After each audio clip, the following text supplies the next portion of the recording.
Salut tout le monde, c'est Aude de Haute Couture et aujourd'hui c'est une vidéo vraiment spéciale.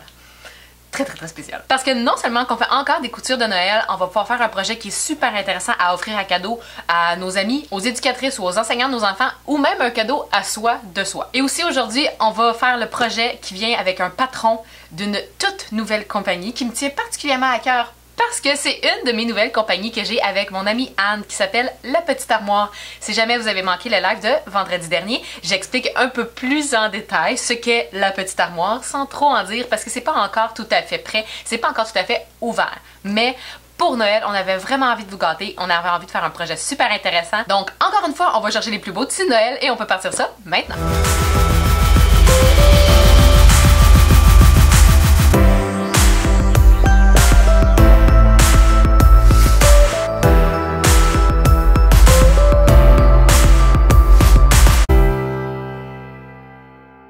Armoire, nouvelle entreprise de Anne et moi qu'on a parti ça fait quand même plusieurs mois qu'on en parle, qu'on travaille là-dessus, ça fait des années que Anne et moi on n'a pas travaillé ensemble. Puis ça sent, on est fébrile, on est très contente parce qu'on adore travailler ensemble. Et pour le premier projet qu'on avait envie de sortir, on voulait que ce soit un patron parce que La Petite Armoire va faire des patrons et on voulait qu'il soit super intéressant à faire en ce temps des fêtes. Comme je disais, que ce soit offrir en cadeau, à faire pour nous. Je pense qu'il va être super le fun à faire. Et naturellement, avec d'autres tissus, ben, on peut le porter tout au long de l'année. Fait que ça reste un patron qui est super intéressant à avoir dans son arsenal de patrons. C'est un tablier. Il s'appelle l'Épicurieuse, parce que pourquoi ne pas donner de nom à nos patrons? Et c'est ce qu'on va faire aujourd'hui. Vous allez pouvoir aller vous procurer le patron. Le lien, comme d'habitude, est en dessous. Pour celles des fois qui ont de la difficulté à retrouver les patrons, juste en dessous du vidéo, vous avez quelques petites inscriptions, des trucs que j'écris pour présenter la vidéo. Et quand vous cliquez sur More, vous allez avoir tout ce que je vous écris. Et c'est ainsi que vous allez avoir accès au patron, au lien du patron. Je vais vous montrer comment l'assembler. Ça va être une vidéo qui va pouvoir être en référence à chaque fois que vous assemblez un patron de La Petite Armoire. C'est quand même pas mal la même chose que tous les autres patrons, mais si jamais vous avez de la difficulté à les assembler, eh bien ça va vous être grandement utile. Il y a aussi le guide de montage qui va être le fun à faire imprimer ou à garder tout simplement dans l'ordinateur si vous ne voulez pas gaspiller de papier. Vous allez savoir ce que vous avez besoin comme tissu, comme mercerie, comme outil. Vous allez aussi savoir combien de métrage naturellement vous avez besoin si vous avez de la difficulté à imprimer des patrons. Il y a aussi des petites indications de comment le faire et naturellement le guide de montage avec tout plein de photos à l'intérieur. Pour ce qui est du métrage, on vous a laissé deux options si vous voulez le faire 3 couleurs comme ça va être aujourd'hui. Particulièrement, c'est que ça reste quand même notre bébé. On l'aime beaucoup avec 3 couleurs, ce tablier-là. Mais si vous êtes plus sobre et vous y allez avec uni, il va aussi avoir le métrage global si jamais vous voulez seulement faire une couleur. Mais j'avoue qu'il est vraiment le fun à faire de 2 à 3 couleurs. Vous pouvez mixer, là, si jamais vous voulez seulement avoir 2 couleurs, vous pouvez mixer soit le tissu A avec le tissu B ou le tissu B avec le tissu C. Honnêtement, c'est comme vous voulez. Le tissu A, c'est l'empiècement de poche, les bretelles et le biais. Le tissu B, c'est l'empiècement, la poche et les volants. Et le tissu C, c'est le haut et la jupe, donc la robe tablier en tant que telle. Fait que moi, je me suis encore gâtée, je me suis encore rendue chez Tissu Roger pour aller me trouver de très beaux tissus Noël. Honnêtement, c'est pas le choix qui manque, même qu'il y en a trop. On sait plus quoi faire. Et encore une fois, toujours un excellent service au Tissu Roger. J'adore aller là, c'est définitivement ma destination tissu préférée quand j'ai à me déplacer parce que j'aime beaucoup acheter en ligne pour découvrir des nouvelles entreprises qui ne sont pas proches de chez moi, mais j'avoue que en personne c'est toujours plus agréable. Aujourd'hui on a besoin des tissus les plus de base, encore une fois ça va être les fameux tissus cotonnade. Ça se tient bien, ça se lave bien, ça se coud bien. C'est bien, on aime ça, on adore. Quand je suis allée au Tissu Roger, par exemple, en revenant à la table de coupe, je me suis arrêtée à côté des tissus de nappe. J'avoue que des tissus de nappe, ça pourrait être intéressant. C'est pas ce qui se coud le plus facilement, du moins pas plus facilement que la cotonnade, parce que c'est un peu plus glissant, mais au niveau de l'entretien, c'est vraiment le fun. Fait qu'étant donné que c'est un tablier, si vous voulez le faire avec le tissu de nappe, c'est quasiment pas tachable. Ça se lave comme un charme. Et moi, j'avais fait mon sac à souliers dans du tissu à nappe, puis étant donné que c'est quelque chose qu'on trimballe un peu partout puis qui devient sale quand même rapidement, c'est vraiment le fun d'avoir le tissu à nappe. Mais sinon, la cotonnade est sans aucun doute le tissu le plus intéressant à avoir. Mais vous pouvez aussi aller dans tout ce qui est non extensible. C'est en ce moment ce qui est le plus intéressant, c'est qu'on reste dans le tissé avec aucune extensibilité dedans.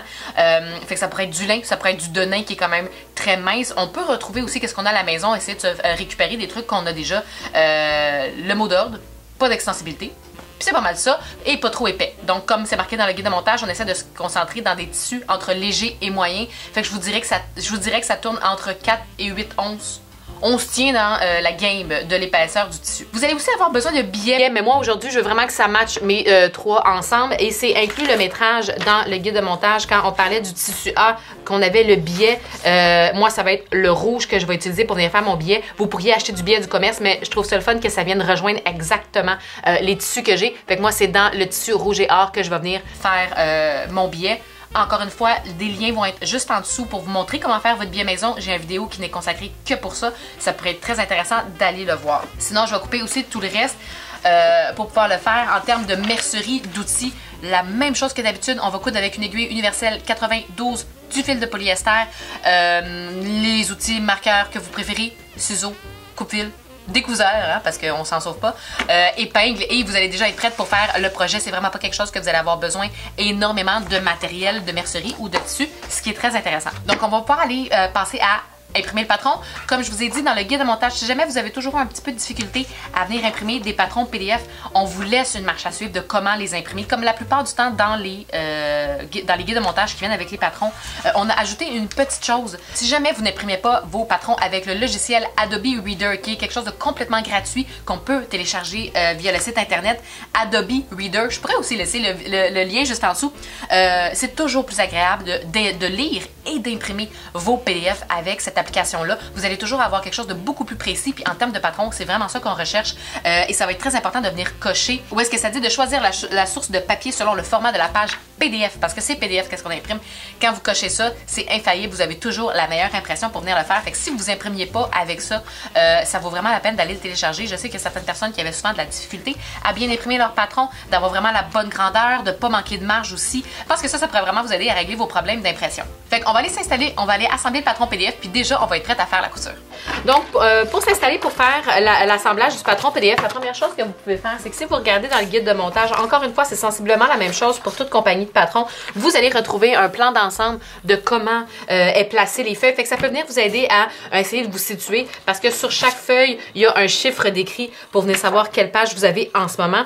Avec le tablier de l'épicurieuse, vous n'êtes pas obligé d'imprimer toutes les pages. Si jamais vous voulez vous sauver 3 feuilles, vous n'êtes pas obligé d'imprimer ça. Vous pouvez tout simplement prendre les mesures des bretelles qui se trouvent sur la pièce 3 de la jupe pour pouvoir tracer votre bretelle directement sur le tissu. Mais si vous préférez avoir le papier pour le faire naturellement, imprimer toutes les pages, il n'y a aucun problème. Avec moi, je les ai imprimés, ça a commencé avec le 17, dans le fond c'est la dernière qui est sortie à la fin, ce qui est quand même normal. J'aurais pu programmer mon imprimante pour que ça sorte de l'autre façon, mais bon.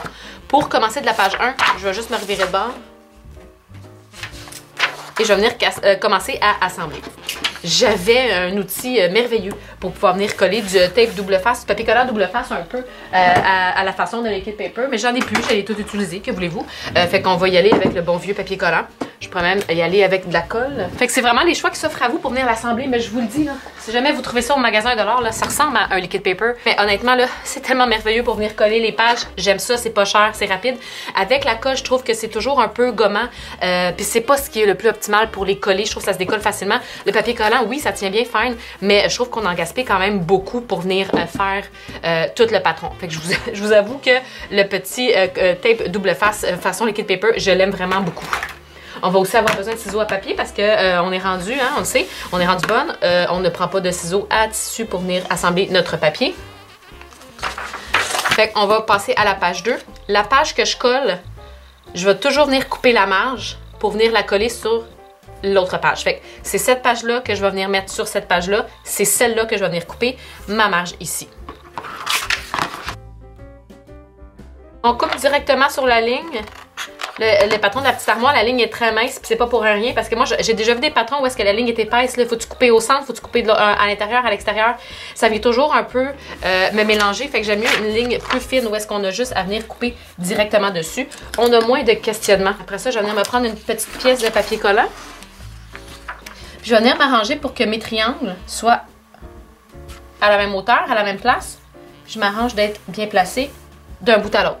Moi, mon papier collant, j'aime bien le séparer en deux pour tout simplement pour économiser. Puis je vais venir me coller seulement où est-ce que j'ai une pièce de patron. Hein. Ici, là, j'ai pas de patron, fait que ça me donne pas grand-chose de venir mettre du papier collant là. Voilà, je vais pouvoir passer à l'autre, ma troisième page. Ma page 3 va venir se placer sur ma page 2. Donc, c'est la marge de la page 3 que je vais venir couper. Puis après ça, je vais pouvoir venir la coller sur la page 2.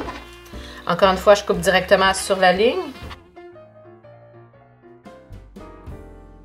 Une fois que la troisième page est faite, on va venir installer la quatrième.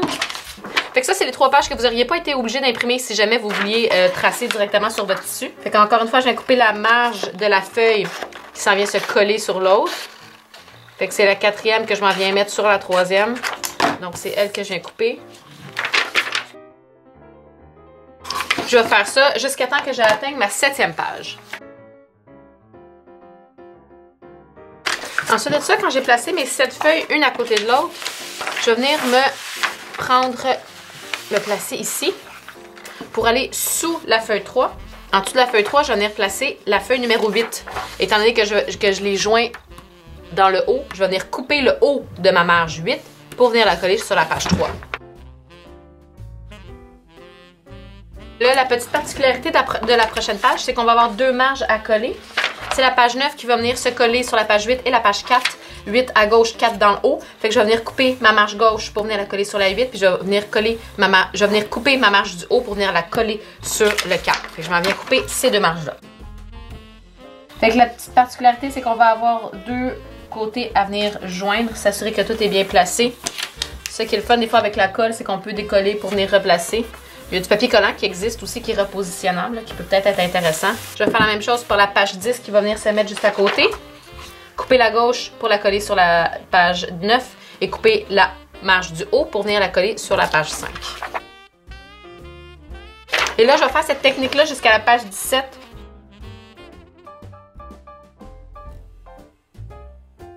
Une fois que tout le patron va être assemblé, ben, on va pouvoir couper toutes les pièces. Fait qu'une fois que les 8 pièces de patron sont coupées, assemblées et coupées, vous allez pouvoir aller prendre vos tissus et couper selon les instructions que sur chacune des pièces. S'assurer de regarder combien de fois il faut la couper et si on la coupe dans le droit fil ou bien dans la pliure. Fait que la première étape du tablier, ça va être de coudre la poche. C'est tout simple, on a un petit empiècement qui vient sur le dessus ici. C'est un empiècement qu'on dit à même. Fait que ce qu'on va venir faire, c'est coudre du côté où est-ce qu'il y a les crans. On va se mettre de cran à cran, bord à bord. Et on va venir coudre à 1/2 pouce. Ensuite de ça, on va faire 2 passes de pressage. La première, c'est la couture qu'on vient de faire. On va l'envoyer vers le haut, donc vers l'empiècement. On va presser ça comme ça. Et dans le haut de l'empiècement, on va venir se retourner de 1/2 pouce, donc de la valeur de couture. Après ça, on va venir se replier endroit contre endroit. Et on va venir se mettre là, bord à bord, avec la couture qu'on vient de faire. On va venir se plier comme ça ici. On va venir presser juste pour se faciliter la vie. On va venir le presser comme ça ici. Et on va venir coudre de chaque côté à 1/2 pouce. On va arrêter là où l'empiècement se termine. Fait qu'une fois que je suis venue coudre à 1/2 pouce du bord tout le long, je vais pouvoir cranter en coin puis me retourner. M'assure que mes coins soient bien ressortis. Je me place le bord que je viens de retourner, là. Je me place pour qu'il soit pile sur la couture qu'on a faite au départ.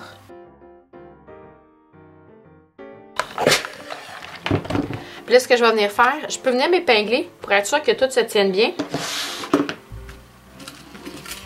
Je vais venir m'épingler sur l'endroit. Parce que je vais venir me faire une petite surpiqûre à 1/8 de pouce du bord, en prenant soin de prendre toutes les épaisseurs de l'autre côté aussi. Fait que c'est pour ça que je m'épingle pour m'assurer que ça vient bien se prendre en sandwich en dessous. Fait que je suis le plus près du bord possible. J'essaie d'être toujours le plus constante. Puis je m'assure qu'en dessous, je pique bien dans l'empiècement à l'intérieur. Après ça, on va venir presser nos valeurs de couture de 1/2 pouce, les valeurs de couture de la poche vers l'intérieur pour que quand on va venir la poser, on va être prête à venir le faire. Fait qu'on va presser. Le plus difficile, ça va être les courbes. Si vous voulez, vous pouvez venir vous faire une petite couture à 1/2 pouce juste pour vous faire un petit repère, une petite référence.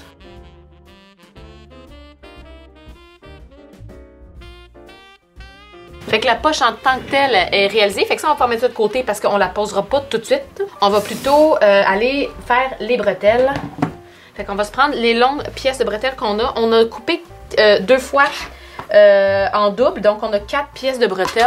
On va avoir des longues bretelles, des longues pièces pour avoir assez pour faire les bretelles et de nouer autour de la taille. Fait que sur un des 2 petits côtés, on va venir se coudre à 1/2 pouce sur les 2 pièces qu'on a. Fait que je prends 2 pièces de bretelles, endroit contre endroit, et puis je vais venir coudre une extrémité. Et la même chose sur une autre pièce de bretelles, endroit contre endroit, je viens de coudre une des 2 extrémités. Et après ça, après les avoir cousus, on va venir presser nos valeurs de couture, puis on va les placer pour qu'ils soient ouvertes. Fait qu'on les écrase en les ouvrant. Fait que là, pour finaliser la bretelle, pour la fermer, on va venir, vous pouvez vous presser si vous voulez. Ça peut venir faciliter le travail qu'on va venir le temps de coudre. Sinon, vous pouvez y aller tout de go. Moi, je vais m'en presser une. Puis l'autre, je vais venir la coudre tout simplement. Je viens me placer endroit contre endroit et sur toute la longueur de la bretelle. Puis après ça, je vais venir me coudre à 1/2 pouce du bord pour fermer cette bretelle-là. Et naturellement, on va se laisser un des 2. Fait que je vais me partir à une des 2 extrémités. Mon ouverture est ici. Donc ma bretelle, elle est pliée en 2.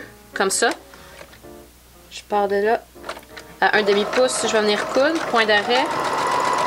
Je me rends à 1/2 pouce du bord. Puis je me lève. Je laisse mon aiguille plantée. Je me retourne pour venir faire mon point pivot. Et ensuite de ça, je vais venir coudre jusqu'à l'autre extrémité de la bretelle sans faire mon point pivot. Là. Je vais aller juste tout droit jusqu'en bas. Quand j'arrive à ma valeur de couture, je m'assure qu'elle soit bien placée. Quand j'arrive en bas, je continue tout droit, point d'arrêt. Je ne me tourne pas. Je vais venir faire la même chose avec l'autre bretelle. Extrémité ouverte pour être capable de retourner la bretelle. Et là, je vais venir cranter dans le bout où est-ce que j'ai fait un point pivot. J'ai ma couture, je vais venir cranter en pointe, la réduire de moitié. Comme ça, ça va être plus beau quand je vais venir la retourner. Et là, justement, on va venir retourner ça. Et là, pour retourner, on va venir prendre quelque chose de long et de quand même étroit. Puis pas trop pointu parce que des fois ça peut perforer ce qu'on a fait. Une grosse aiguille à tricoter, ça peut être très bien. Je vais venir rentrer vers l'intérieur l'extrémité qui a été fermée. Je vais venir le pousser avec mon pouce le plus que je peux. Puis je vais venir rentrer mon outil à l'intérieur pour venir retourner toute ma bretelle. Elle est très longue. On a bien à retourner. Et voilà. Et naturellement, on va venir presser et ensuite faire la même chose pour l'autre. Une fois que tout est retourné et pressé, on va pouvoir venir faire une valeur de couture à environ 1/4 pouce tout le tour pour pouvoir venir faire une finition. Vous n'êtes pas obligé de la faire, cette finition-là, mais je vous avouerai que quand on va l'envoyer au lavage, des fois, ça peut aider la surpiqûre à garder la bretelle en place. Vous n'êtes pas obligé de le faire, mais moi, je vais aller faire une surpiqûre à 1/4 tout le tour. Vous n'êtes pas vraiment obligé d'aller le faire en bas, mais en même temps, même si vous le faites, ça ne change pas grand-chose. Les bretelles sont faites de la même façon que les poches. On va les mettre de côté et on va aller se chercher le haut du tablier. Fait qu'on a besoin de l'empiècement haut et du haut. Si comme moi, vous avez un sens à vos pièces, faites attention. Moi, si je mets ma pièce en l'envers, les petits oiseaux vont avoir mal au cœur. Fait que je vais essayer de faire attention à ça. Et je vais venir placer aussi mes pièces d'empiècement. Puis je m'arrange pour que où est-ce qu'il y a des crans soit vers le haut. Je me place endroit contre endroit, milieu à milieu. Je vais venir coudre ces 2 pièces-là à 1/2 pouce. Ensuite de ça, je vais presser mes valeurs de couture vers l'empiècement. Puis avec toutes mes valeurs de couture vers le haut, je vais venir me faire une surpiqûre à 1/8, le plus près du bord, de la même façon que sur l'empiècement de poche. Puis je vais m'assurer de prendre mes 2 valeurs de couture là-dedans. Je vais venir coudre à 1/8 du bord de la couture et je m'assure de bien prendre en dessous toutes mes valeurs de couture. Je vais venir faire la même chose avec mon autre pièce. Après ça, là, vous avez dans le fond un devant et une doublure. La pièce qui va être la pièce devant, on va venir prendre les bretelles et les bouts qu'on a laissés ouverts. Donc, où est-ce qu'on n'a pas fait de point pivot? On va venir se placer entre l'écran, barre franc à barre franc, s'épingler. Après ça, on va reprendre la doublure. Puis on va se mettre endroit contre endroit en prenant les bretelles en sandwich. Puis on va coudre les 3 côtés sans venir coudre la partie inférieure. Et là, quand on va venir faire ça, moi j'aime ça juste me tasser un petit peu les bretelles vers le centre pour être sûr que je ne vais pas venir les coudre. Quand j'arrive dans le haut de mon tablier, j'arrive où est-ce que l'empiècement, je fais attention de ne pas venir prendre la bretelle. Puis je fais attention aussi que quand je vais venir faire mon point pivot, je vais venir laisser mon aiguille pris dans le tissu. Je veux être le plus près de la bretelle possible, sans être dedans la bretelle, puis sans être trop loin. Je veux être le plus près de ma bretelle possible. Je laisse mon aiguille plantée, je tourne. Puis là, je vais venir coudre en place ma bretelle. Je me rends jusqu'à l'autre extrémité. Là, ma bretelle, elle s'est déplacée un peu. Elle est plus bien bord à bord, fait que je vais juste me replacer comme il faut. Puis là, de l'autre extrémité, je fais la même chose. Là, je suis encore dans la bretelle, fait que je vais faire un point de plus pour être sûr que je ne suis plus dedans, mais le plus près possible. Point pivot, je me retourne puis je continue par en bas sans prendre la bretelle. Je vais réduire mes coins ici, puis je vais me retourner. Une fois retourné, je vais venir presser tout ça. Ensuite de ça, une fois que je suis bien retournée, bien pressée, je vais venir juste me faire une petite piqûre à 1/4 dans le bas pour plus que ça vienne s'ouvrir. Comme ça, quand je vais venir le poser après la jupe de mon tablier, ça va être beaucoup plus simple à faire. Je risque pas qu'il y ait une partie là, qui soit dépris puis que ça ne vienne pas se prendre dedans. Fait que je m'en viens à 1/4 piqué tout le long. On va mettre le haut de côté. On va être en train de... on va passer maintenant à coudre les petits volants qu'il y a dans le bas du tablier. Et de la façon que ça va être cousu, le tablier a été réalisé en fonction que c'est pas tout le monde qui a des surjeteuses, c'est qu'il n'y a pas de valeur de couture qui sont apparentes. On veut avoir le même résultat ici dans les volants. Fait qu'on va seulement commencer par venir se placer. On a des crans à chacun des côtés. Sur la pièce numéro 5, donc les volants côté, on a des crans aussi. Donc on va venir se mettre cran à cran. L'autre côté où est-ce qu'il n'y a pas de cran, c'est les latérales. On va venir se mettre comme ça. Et là, habituellement, on se met endroit contre endroit. Mais là, on va se mettre envers contre envers parce qu'on va venir faire des coutures françaises. Donc, je vais faire une première couture à 1/4 de pouce ici. Et là, pour être certaine que ça dépasse pas de l'autre côté, je vais venir réduire mes valeurs de couture juste un peu. Je peux enlever une petite lanière. Hein, juste pour être sûr que je ne vais pas voir ça quand je vais refaire ma deuxième couture. Puis on va presser les valeurs de couture. Peu importe par où vous le faites, là, c'est juste pour venir les placer.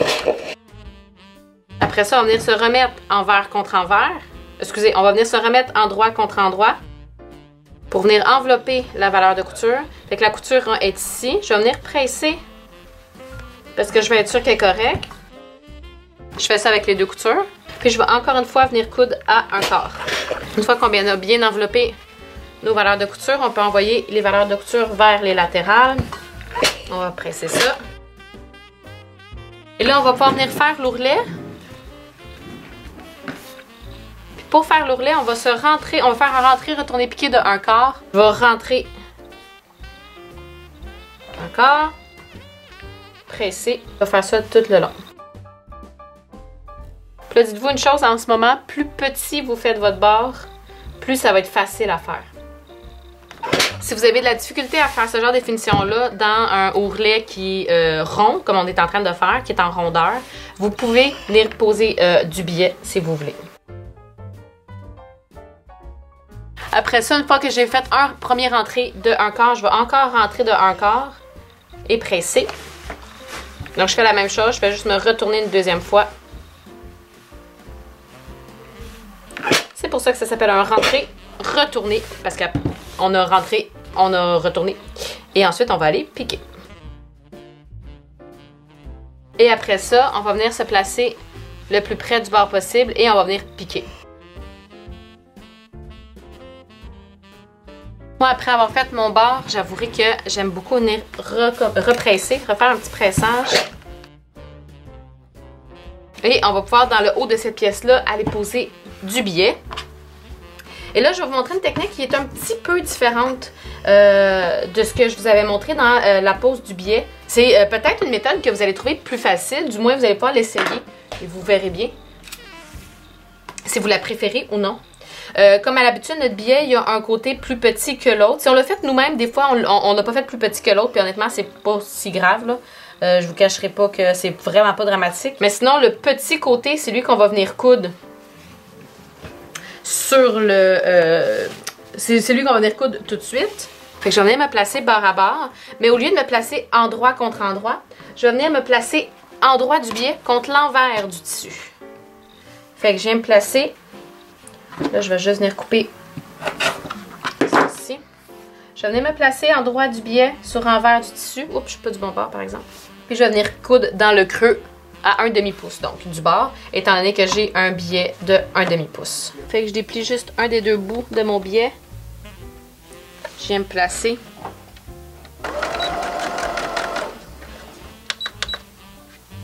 Puis je vais venir coudre mon biais dans le creux à 1/2 pouce du bord.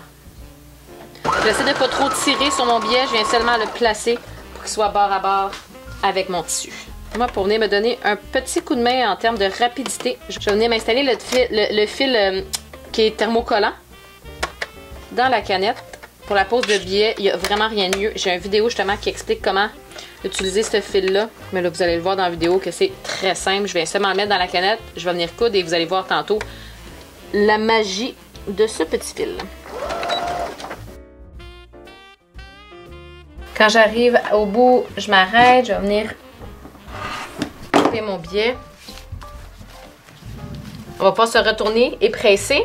Fait que là, je vais pouvoir me presser sur l'endroit. Puis là, vous allez voir comment c'est chouette, le petit fil thermocollant. Je vais venir réduire un petit peu ma valeur de couture, tiens, pour que ce soit encore plus facile. Après ça, je vais me remettre sur l'endroit. Je vais retourner dans le fond le biais sur l'endroit. Je vais venir presser comme ça. Si vous n'avez pas de fil thermocollant, vous allez pouvoir venir vous épingler. Vous assurer que vous êtes toujours bien placé. Vous pouvez quand même venir vous presser pour que ce soit encore plus facile. Je viens presser tout le long, puis le fil thermocollant va se coller après le biais. Fait que moi, j'aurai pas besoin de venir m'épingler. Mon fil thermocollant va tout venir tenir ça en place. C'est important de venir coudre quand même. C'est pas quelque chose qui va venir coller définitivement notre biais. Mais du moins, ça vient juste nous aider le temps de coudre. Ça nous évite d'avoir à épingler. Puis on est sûr d'avoir un super travail à tous les coups. Puis là, après ça, on va pouvoir venir se coudre sur l'endroit. Puis on va être sûr que tout soit bien pris partout parce que le biais qu'on a retourné va être sur l'endroit. Fait que notre belle couture va se faire à la bonne place. Je vais remettre la bonne canette parce que là, j'avais mis le fil thermocollant. Puis je vais venir coudre le plus près du bord possible.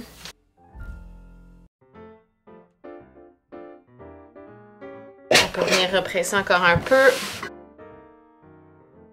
Fait que là, une fois que le biais est installé en haut, on va pouvoir venir faire notre finition sur le côté, qui est tout simplement un rentré-retourné piqué. Je fais la même chose de l'autre côté. Ensuite de ça, on va mettre le volant de côté, puis on va aller chercher la jupe. Et là, dans le bas de la jupe, on va venir poser un ourlet, un biais. Fait que de la même façon qu'on a fait dans le haut du volant, dans le bas de la jupe, on va venir se poser un biais. On va commencer par le mettre endroit sur envers. On va le retourner, presser, puis on va le piquer. Si ça vous a aidé, vous pouvez venir remettre le fil thermocollant si vous l'aviez. Une fois que tout votre biais est placé dans le bas, de la même façon qu'on a fait sur les côtés du volant, on va venir se faire un rentré-retourné piqué de 1/4.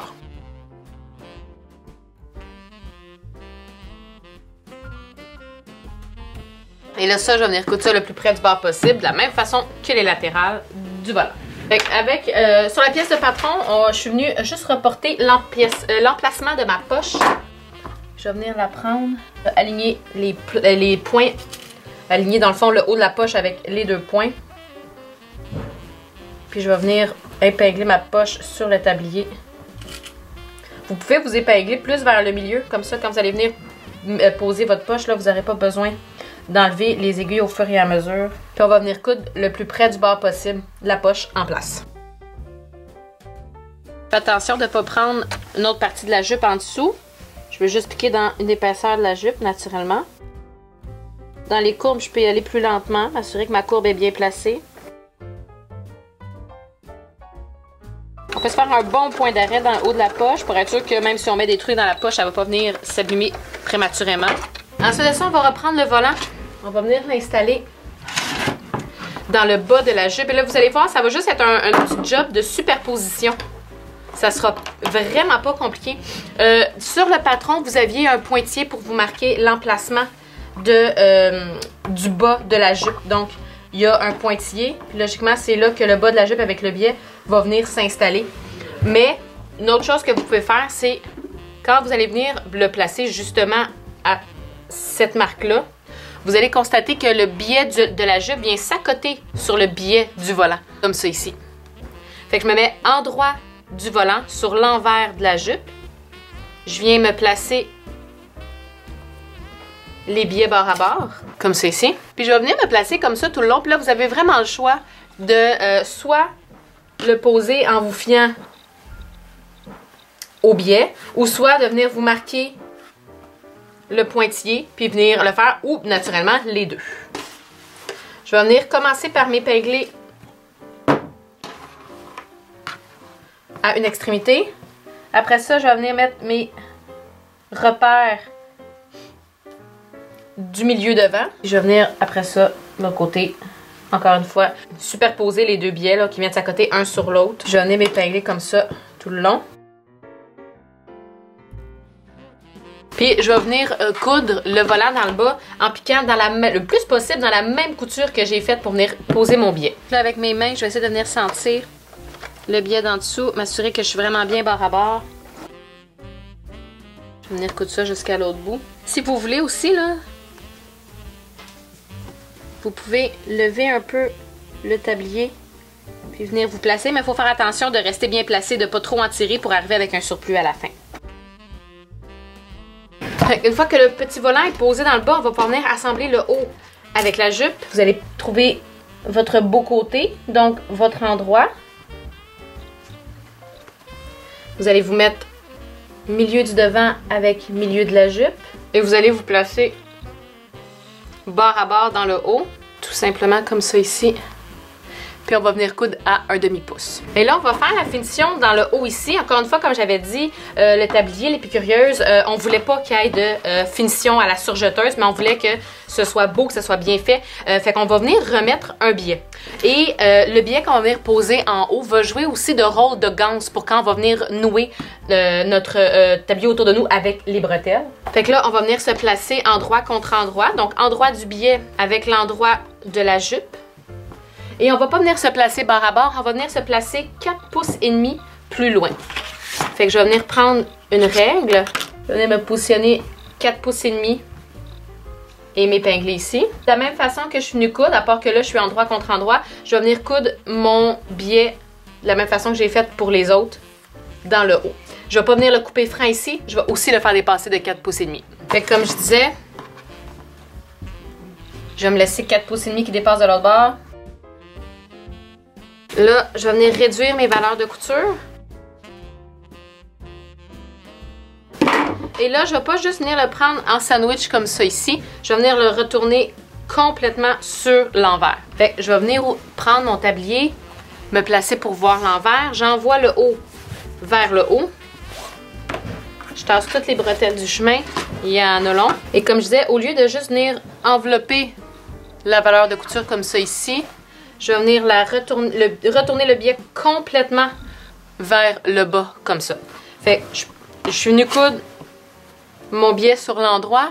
Ensuite de ça, logiquement, c'est un biais double, fait que je viendrai le retourner pour qu'il fasse une finition au biais comme ça. Mais là, je veux complètement le retourner sur l'envers, comme ça ici. Je vais venir m'épingler. Je m'assure de quand même bien envelopper mes valeurs de couture. Je vais venir faire ça, même quand il n'y a pas le haut du tablier. Je vais continuer à venir me retourner ici. Vous n'allez pas me voir souvent épingler de même, je vous dis. Je vais coudre jusqu'au bout du tablier. Puis après ça, quand je vais avoir fait ça, je vais pouvoir venir fermer ça, coudre mon biais dans le vide en sandwich comme ça ici. Je vais venir faire ça jusque de l'autre côté. Si vous voulez, pour que ça soit encore plus facile, on pourrait venir se presser. Et là, je vais venir piquer le plus près du bord possible pour maintenir tout ça en place. Fait que je pars du bord de la jupe. Je m'en viens le plus près du bord possible. Coudre ce beau billet-là.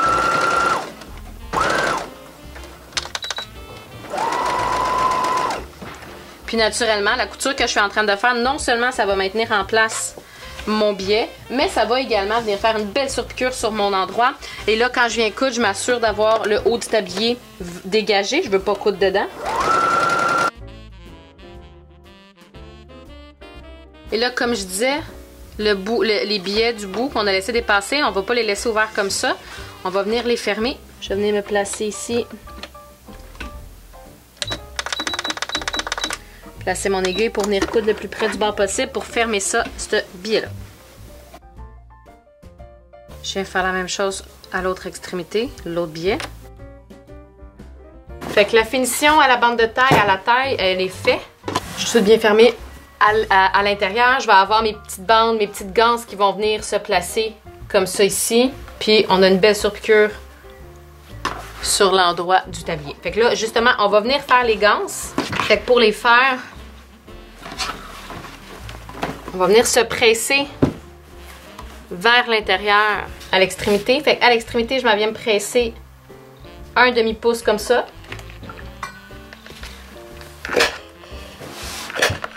Puis ensuite, je vais venir me placer sur l'envers.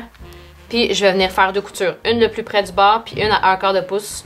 Puis on essaie de ne pas venir se placer pour être trop dans de l'épaisseur. Fait que le bout que je viens de retourner, je viens le placer pour qu'il arrive avec le bord de rentrer retourner piqué de la latérale de la jupe. Comme ça ici. Fait qu'elle arrive un petit peu plus loin. Elle arrive dans le fond un demi-pouce plus loin que le rentrer retourner piqué de la latérale. On vient s'épingler comme ça ici. Puis on va venir coudre. Fait que je suis venue coudre à un demi-pouce du bord. Puis après ça, je vais essayer de venir coudre un petit peu plus proche. Et voilà, j'espère que c'est un projet qui vous a plu. J'espère que votre première expérience avec la petite armoire va s'être bien déroulée, que c'est un projet que vous avez apprécié, que vous avez aimé faire. J'espère que vous avez aussi appris et que ça va devenir votre patron idéal pour faire des tabliers, que ce soit pour cadeau ou pour vous. Comme d'habitude, si jamais vous avez des questions, n'hésitez pas à les laisser juste en dessous en commentaire et n'hésitez pas aussi à laisser vos appréciations de ce nouveau patron-là. Et voilà, sur ce tout le monde, je vous dis bonne couture et surtout, bonne popote de Noël!